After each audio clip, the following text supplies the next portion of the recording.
If you have bird feeders mounted on a pole like this, you may be familiar with this problem. In the winter, the ground freezes, causing frost heave and loosening up the soil. Then your bird feeder falls over. The problem becomes really exacerbated when you put extensions like this onto the bird feeder. These really make them top heavy.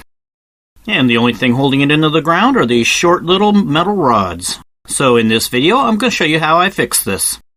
The first thing I'm going to do is extend these rods 4 inches. I got some round stock the same size as the metal rods, then cut 4 separate 4-inch long pieces out of it. Once the extensions are cut, I need to do a little grinding. First, I put a point on them to make it easier to push them into the ground. Then I remove some metal from the weld point.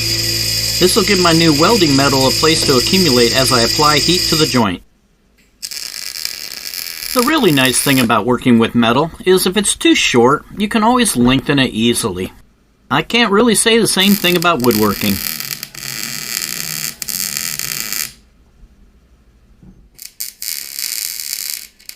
After the 4-inch extensions are welded onto the rods, I want to increase the surface area pushing down on the dirt. This I can accomplish by welding on some small steel plates.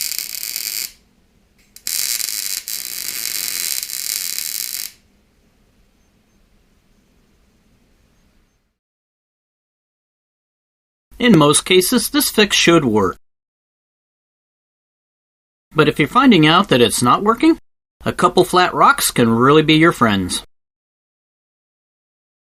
Well, thanks for watching.